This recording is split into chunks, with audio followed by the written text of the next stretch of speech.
Hello, hello.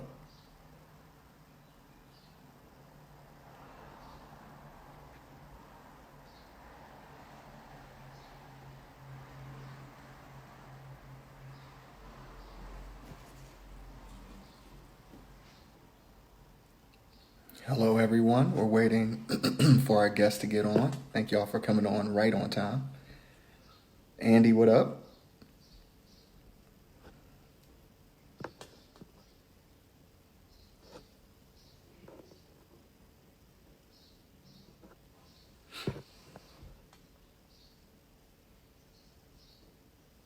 Thank you so much. The C2 Summit was amazing. We're actually going to talk to Joy about that a little bit today. Um, Thank y'all for listening.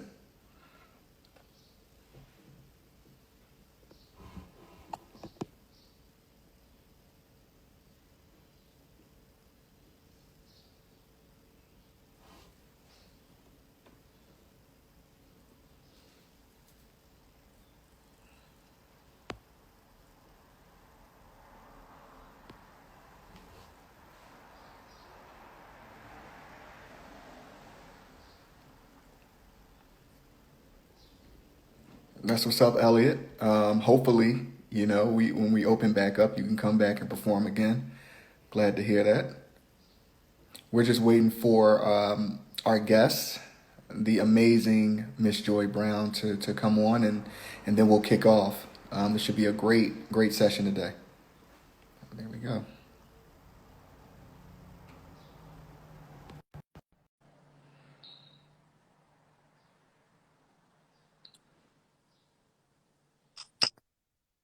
Hello. Hey, How are you? I am well, Brandon. I am well. I'm well. Wonderful. Everyone that's on, can you hear both of us clearly? I had an issue last week. I just sure there aren't any issues this week before we start. Hi, Jade Renee. Somebody says no audio. Audio. Okay. Is it me or Brandon? Hi, IK. So everyone else can hear us. Okay. So we're good. Okay. Cheers. See, that's what I need. I need something. I don't know what's in that, but Come I, on. oh, well, that's what I need. That's I'm what I need. celebrating. What kind of rum? Ray nephew. I know that's right. I know that's right. I'm hating hard. Anyone get a brand sponsor for these, let me know because that's what I need. So let's let's kick this off. Um, Welcome to another episode of Live Nation Urban Presents Meet the Founders. I'm your host, Brandon Pankey. Brandon! Stop it. Week. I don't get any of that from my guests. They just sit there. But no, this I is love you. You know I love you. I love you. I love you. Thank you. I'm excited to have you on. And let me just give a little bit about Miss Joi Brown, just a fantastic woman, someone who really cares deeply about the culture. She is Senior Vice President of Marketing and Brand Partnerships at Atlantic Records. She is most importantly the founder of Culture Creators, and she's going to get into that for everyone that may not know what it is, but it is a phenomenal organization that really provides access to young executives of color that want to be in this business. And so I am super excited to have you on, Joy. Thank you so much for being here. Thank you for having me. I appreciate it.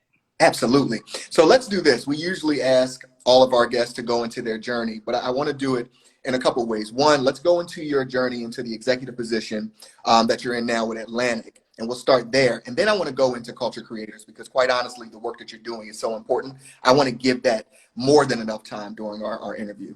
So if Hi, you, Bonnie. I'm sorry. And Bonnie who works with us is on here. Hi, Bonnie. what's up? Hello.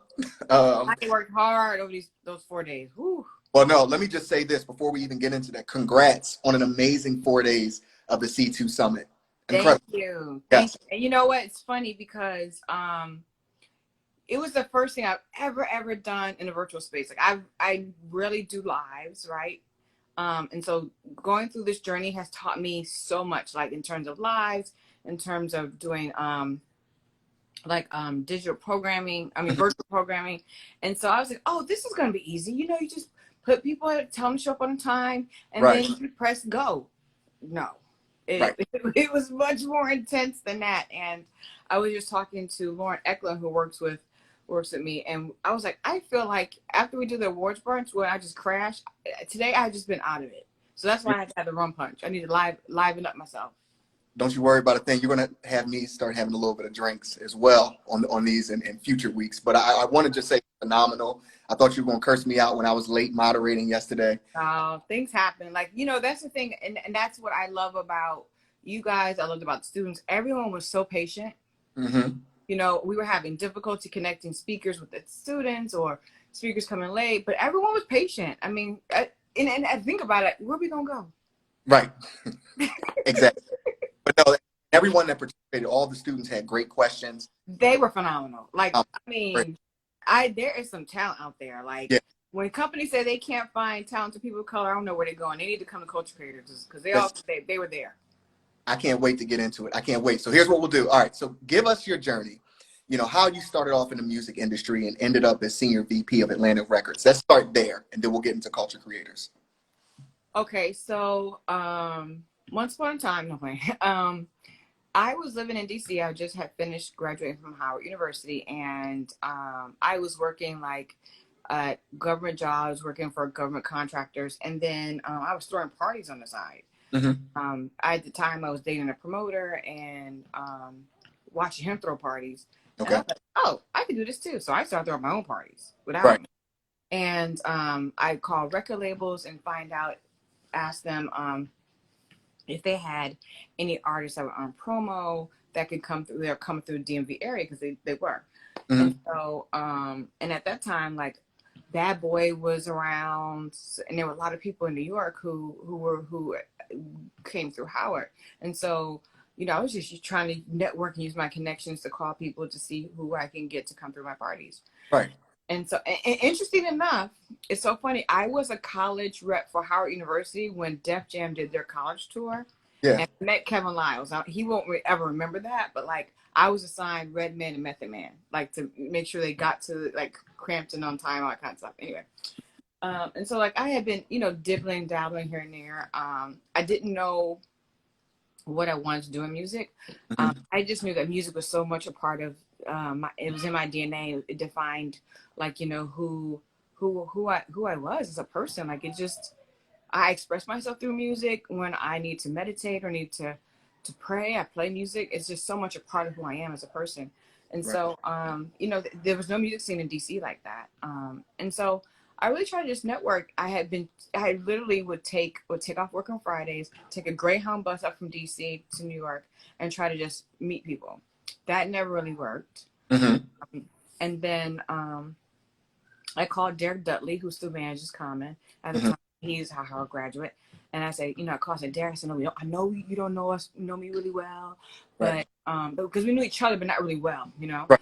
And I was like, I really want to get in the music business. Do you have any advice? Da, da, da. And he was like, I'm gonna hook you with this girl named Tirsa Smith. She works at Uptown. She's in New York. You take it from there. Mm-hmm. And Tirsa was an assistant. And so I called her and I happened to come to New York. We met, we hit it off, we clicked. And I just remember being in the office and she and I were talking and Heavy D walks down the hall and she was like, hey, this is my cousin Joi. Wow. And we were lying, but whatever. And Yeah. oh, hey, whatever. And I actually interned at BT and I had just been at their Christmas party and danced with Head. And so he's like, your face looks familiar. Your face looks familiar. You couldn't figure out where it was from. And I was like, yeah, I was at the BT Christmas party. We danced together, whatever.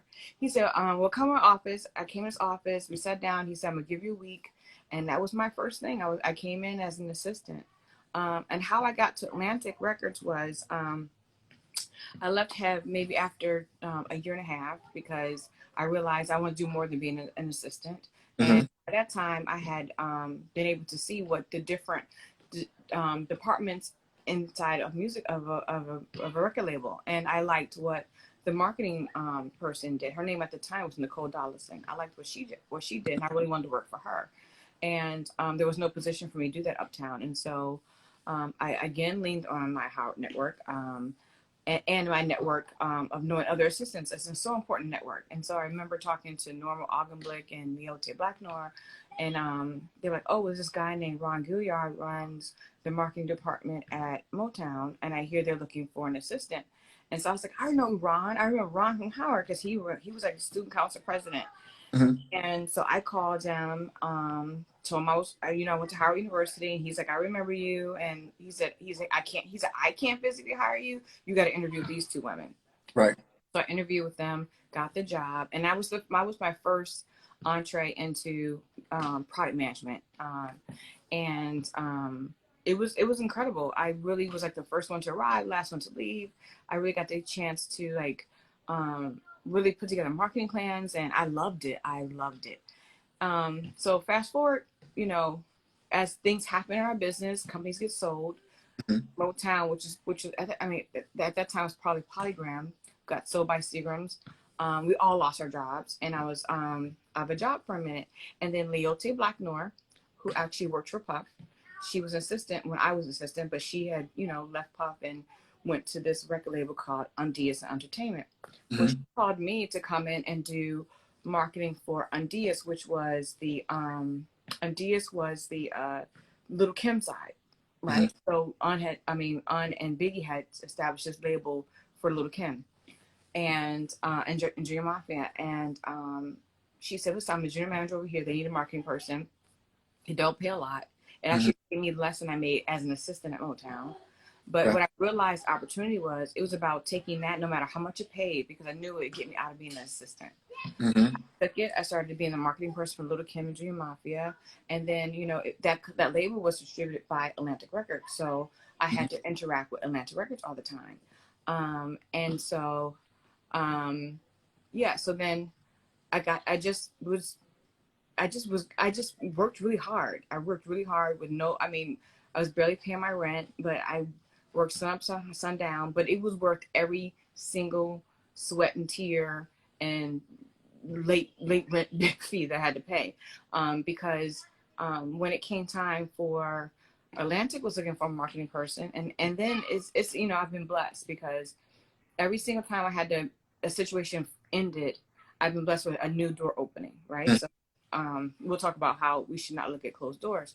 And so Undies closed its doors. And then I worked closely with Craig Kalman, because Craig Kalman was really hands-on with the Undies and Little Kim and Dream Up, hands-on. Like every meeting, he's meeting with her, like hands-on. And so I got to know him really, really well Okay. dealing at Undies. And I remember I had taken two consulting jobs. I was consulting through Interscope with Ashley Fox, working with Rough Riders, and Mhm. I was consulting on. I was working through Atlantic Records on a R&B group with Lisa Barbarese, and Craig called me, and actually uncalled me first. I was like, "What are you doing?" I was like, matter of fact, when I got the call, I was at Rough Riders. I was like, I'm at Rough Riders. He goes, Craig's looking for you. He's looking for a marketing person. I said, you the girl. He said, oh, he's calling you. Mhm. Literally, before I can hang up my phone, Craig called me. Craig's like, Joy, where are you? And I was like, oh, he goes, I want you to come work for me. And I was like, like I was just like, oh, okay. I had never experienced that before. Somebody like calling me, like, I need you. Right. Um, and I would never, ever, ever, ever, ever forget what he told me. He told me that um, if I came to work at Atlantic Records, I'd always have a seat at the table. Mhm. The doors to this to his office and any executive in the building would always be open, Wow. and I'd have a career. And I Wow. said, all right, and I went, and that was 20 years ago. Wow. Wow. And so I think I want to take a couple of key things that you said. One, it was passion, right? You took a job that you made less, but it allowed you to advance further within the industry. But then also networking was key. I want that to really stick out because we have a lot of college students listening right now, a lot of MBA candidates. And I think it's important to understand you have to network. You have to maintain relationships. I believe that's 80% of this industry. It is. It is what they say, the 80-20 rule. It is primarily, and I tell people all the time, and I don't think I'm a good networker. I really don't. I don't like to network, to tell you the truth. I like people, Yeah. right? I think by the nature of the fact that I like people, um, has been my blessing. But like if you say, oh, let's go to this networking thing, oh my goodness, I don't want to go. Right. I think I get in those rooms like that and I freeze because I don't know. First of all, I hate small talk. So then that Join the club. So then how do you even start? Like, how do you start to network if you hate small talk, right? Because I'm not one of those people like, oh, so I hate that. Like, let's get down to business. Like, what are we really talking about? Like, so what I've had to learn to do, and this goes for those people who say they hate networking too, Mm-hmm. is when I know I'm going to be in a position where I need to get to someone, I try to do my research on that person. Yep. Because 9 times out of 10, we can find one small thing that we have in common. And we use that to make our entry point. And so I could do that. I'm still trying to get better, believe it or not, at networking. I find I'm such a, I like to operate in my comfort zone, Mm-hmm. kind of person. So when it comes to music, I'm in my comfort zone. Mm-hmm. But dealing with culture creators, it's forced me to go outside of my comfort zone. Yeah. And so I'm having to relearn how to network all over again. So I'm still evolving. I'm still thinking, okay, well, how do I do this? Because now I'm talking to people who I have no idea about their business, and either I want, in the day I want something from them, but it's just trying to figure it out. And I think that's a blessing. I think we should embrace change and coming out of our comfort zone as opportunities for growth. Absolutely.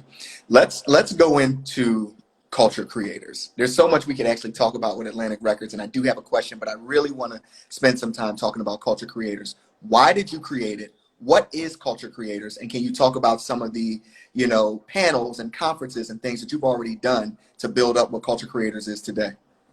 Okay. So culture creators is, I don't want to say it's an organization. It is, but it's really a platform. It's a platform that is constantly evolving, right? So what I'm going to say today, I hope that next year I'm saying something even different, right? Because I think it's so important that we constantly evolve and change. Right. So when I started off Culture Creators, the idea was the fact that there were no music conferences anymore, right? Or entertainment opportunities for people across different industries to get together in entertainment. Right. When I got into music, it was the music conferences on the tail end, right? So music was at its heyday, but it was coming down right before like LimeWire or Napster hit. So I got in at the end of the good old days, right, and the beginning of like the struggle, the transformation of the music business. And so I got a chance to taste what it was like to be in the same rooms with Puffy and Andre and Jay-Z, and be in the same parties and Naomi Campbell's right here and Kamora, right. Like to be around change agents and culture creators and have my elevator pitch ready, to really make an impact. And that went away. And so with the digital age went away, people now, like, people can do an email. I can do an entire deal via email without ever meeting people. Right. And so the nuance and the art of networking, the art of getting to know people and networking and seeing people has lost. And so, and I also realized that, as great as like the generation before me who opened the doors for Black executives to come through music were, they didn't kind of like bring a lot of us along or give us the tools to navigate. And so in turn, my generation hadn't passed enough seeds down to the next generation. Right. And so talking to young people, like, I don't know, I think I'm everybody's auntie because people just come to me all the time. And so I just feel like I talk to so many young people and I just realized there's a disconnect. There's a huge disconnect. And I couldn't understand why they couldn't understand how to network, how they couldn't just walk up to Andre Harrell or walk up to Puffy and say what they want to say. Right. And so the first thing I wanted to do was to show them it was possible. So I threw a party in New York. And that's where the Culture Creators name came about, because what I wanted to do was I wanted to bring together everyone who was behind the scenes who actually create culture. Because people like me in music and a lot of people who work behind the scenes, behind these artists, behind these celebrities, aren't, they're not top of mind when an artist is getting their awards. There are no awards for a great person who does a great marketing campaign. Right. With a career. Right. There's no awards for us, And so I wanted to celebrate those who really were sacrificing time away from their family, giving up holidays, working late nights, giving up weekends, up at 5 a.m., not getting sleep. Anytime the artist is up and doing their thing with them, you know. So I wanted to celebrate those people who were really the architects of culture. Mhm. And that's what, so it went from raising awareness with these parties, bringing us all together, one room, no VIP. Mhm. And it was multi-generational. So you had 21-year-olds to 60-year-olds in Right. one room. You had every opportunity to network, to let's give people roses while they're alive, Mhm. and celebrate those who are actually driving culture. And let me say, for me, speaking, I can only speak for myself and not the others that have been on panels, that have been a part of culture creator discussions. To be in a room with so many young Black and brown students from HBCUs in one location, and for them to get that type of knowledge, one of the biggest things for me is providing access for young people. Oh yes, yes, You don't yes. That's what Coach Ray, we're all about that. It's exactly. all about, right. Like, it's for us, it's providing access. And with the summits we started doing, so we did our first, let me go back for people who don't know. We started doing our the first college summit we did was in October, which Hmm. you were part of, Hmm. in DC. And that was our first, like, physical one. We had 250 students from the DMV area. And I loved it because it was intimate enough. Students said it was intimate because our ratio was like 5 students to 1 speaker. So everyone had a fair chance to talk to someone. And Hmm. then we had the mentoring one-on-one. So you get 10 minutes to speak to a speaker of your choice, and you can talk about whatever you want to talk about. Right. And the students, they were incredible. Yeah. And so fast forward, we said, okay, well, we're going to do this twice a year. And so we had planned to do another one in March Hmm. in Birmingham, which Live Nation Urban was going to be a big part of. And Yeah. obviously COVID hit, and we couldn't do it. And so I started seeing, as colleges had sent students home, and our students started to be home. And I just started to hear about, like, you know, them not necessarily being in a good headspace about just what the new normal looks like. I felt it was super important now more than ever that we figure out how to bring it to life virtually, because I knew, like, even our interns, we were trying to figure out, what do we do with our interns now Right. when we start working, what do you do with them, right? And so that's going to be that's going to actually affect internship programs from here on out. If we're working from home, you obviously can't work in an office and learn. So Hmm. how are they learning? And so I was like, let's do this. Let's do this virtually. Let's figure out how to do this virtually to bring them hopefully the same type of experience, which Hmm. is why we didn't go big, right? We didn't make it available for everybody in the world just to tune in Right. on Instagram Live or whatever. We wanted to really keep curate the conversation, keep it tight to a limited number of students. We did 250 students, Hmm. so that everyone had a fair chance to be heard, seen, and get the questions answered. Yeah. We tried our best to do. In a virtual space, it's still hard to answer every single question, but at least students had a chance to even get one-on-ones if they signed up on time. Right. Even though it was virtual, it still felt intimate. We were able to get a lot of the questions from the students that participated. So I just kudos to what you've done. And where do you see culture creators going next? Have you planned out any sort of next virtual event or even live? Oh yeah. We've got so we oh, of course we do. So we're actually taking feedback from our speakers and our students now. Our students get an email probably tomorrow to get some feedback. But yeah, we're gonna keep doing this because, listen, the feedback that we got from the students is that they were really in a bad space mentally, just really can't figure out, like what does my future look like? I'm not getting the internships I want. I'm not getting access to the executives I want. Like, they were really kind of down, and I didn't realize that until midway through this virtual conference that they really were mentally struggling. And Mm. so I was like, I was so happy that we did this because it really lifted their spirits, and it made me feel good that we had some impact on their lives that way, because we under we understand that this is and this is a time for innovation. This is a time for not to be afraid of change, but to embrace it, and That, to hone in on those things you need to learn. Like we had all of our speakers, you guys are recommending books they should be reading, classes they should be taking virtually. Like there's so much opportunity out there, and how to use this opportunity and pivot and change it, and really define your own future. That's what the hope that we left these students with. We closed out, I'm not sure if you saw, we closed out with Rich Antonello, who's a CEO of Complex. He literally came on and he goes, kids, I'm hiring. wow. We were like, what? He's like, I'm going to send Culture Creators a link. We are hiring content creators. And Amazing. so like these are great opportunities that, these students should know about, right? Because they're going to be our next generation of leaders, our next generation of culture creators. Like, Julie Greenwald told me, she goes, I want you to always find the next Joi Brown. And so that's my mission. I got to find the next dope chick who could do marketing, be creative to do it. And that's how we sustain our future. That's how we make sure that brown people have seats at the table. That's how we make sure that anyone who's talking about Black culture and look like us, and can own and narrate our own story. So it's really up to us to make sure that we're creating these opportunities.